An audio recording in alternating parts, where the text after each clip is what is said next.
You want to sit down, Cookie? You want to sit down? Want to sit down?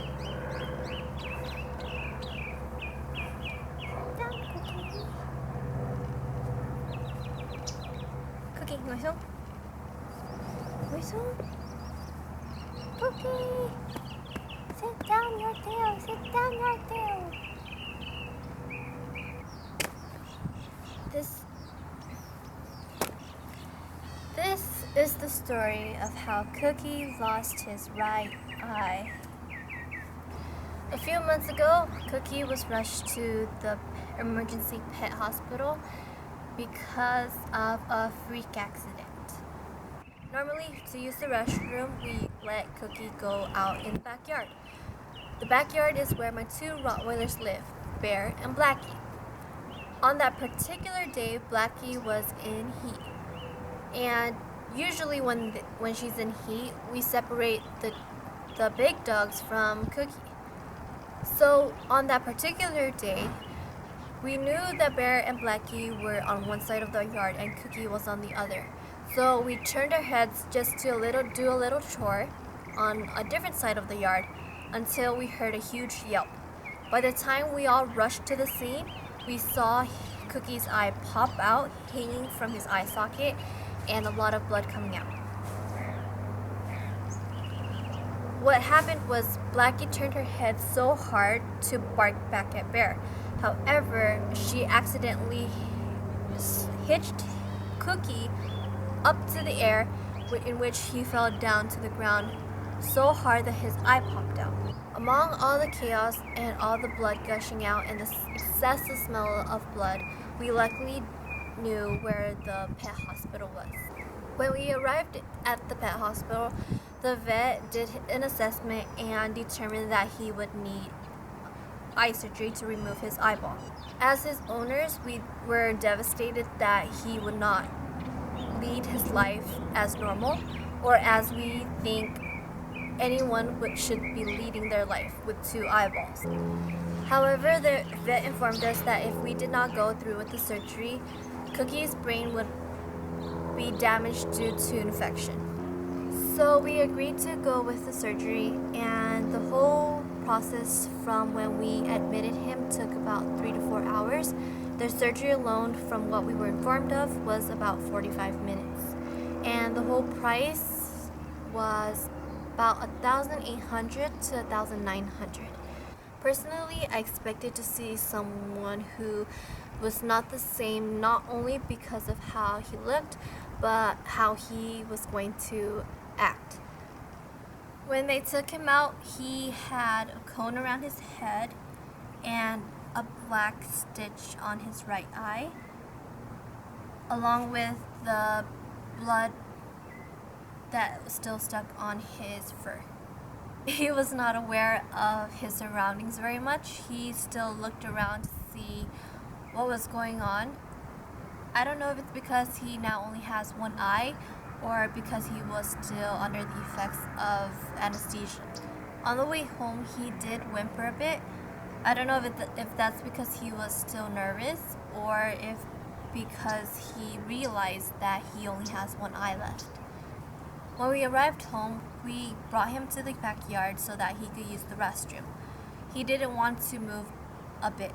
He didn't want to sit, he didn't want to walk, all he did was stand.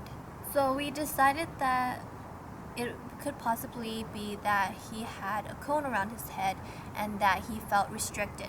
So when we took the cone off, he immediately started walking around and used the restroom. Putting the cone back and bringing him to his bed so that he could rest. He did not want to sit down again. He didn't want to lay down. All he did was stand. We tried to push his butt down to encourage for him to sit down at least, but he didn't want to go ahead with that plan. So eventually we grew tired and we just left him alone to do what he felt comfortable. About 10 minutes later, he did find his position to lay down, and he slept as normal. So his recovery period is expected to be 2 weeks. During the first few days was difficult in terms of giving him his pain and antibiotic medicine. Learning from the lesson that he doesn't like the cone, every time he used the restroom or was fed, he had his cone removed. We watched him 24/7, not a glance at a different direction one bit. And after he was done with what he needed to do, we put the cone back on. The only precaution I would advise anyone who has a dog with a cone is be careful with them bumping into doorways. He, although is good with geometry when he wants to lay next to us, is not good with finding the right measurement to go through a door. Even if we open the door wide, he somehow manages to bump his cone right at the door. About a week after the surgery, we gave him more freedom by taking the cone off more liberally.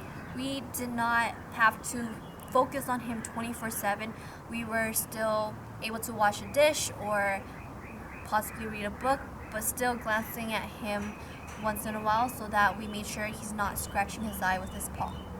By the end of the 2 weeks, we started noticing that he wanted to rub his eye, so we assumed that meant his eye was healing. About after 2 weeks and one day, we brought him to the vet so that they could remove the stitch if possible. When we brought him to the vet, he threw a temper tantrum and didn't want the vet to assess his eye area. However, the vet suggested that they bring him to the back of the room so that we're not in the same room as him and see if he would behave that way, and he did. When everything at the vet was done, he looked very clean. He didn't have that black stitching on his white fur eye, so that made him look a little more normal than he would when he had the eye stitches. So after the 2 weeks and the vet taking out his stitches, everything was normal. He ate normally, he drank water normally, he played normally. Sometimes he does want to rub his eyes, so we make sure he doesn't, but everything else was normal. Remembering when he did bad geometry and going through doorways, or when he would accidentally bump into things because he wasn't able to see on his right eye, he got better. He learned how to adjust himself to go a certain way, to not go next to walls. In all, I am actually surprised that he did not go sideways, because I expected for him to go a little sideways when he only has one eye, but he can go straight in a straight line. So the overall lesson I learned with this experience was to watch them like children. Do not let them near any high objects. Do not let them play with bigger animals. Also, the most important lesson in this one, not only for myself but for my family, is that as humans we are more emotional than them. I feel that throughout this whole process he was not as hurt or as disappointed in the incident as we were. We sometimes still feel sorry that he has only one eye instead of two, but he doesn't seem to notice that. He got used to his one eye and see as if he always have seen the world with one eye. So that's the story of Cookie and his lost right eye and living with one eye. Right?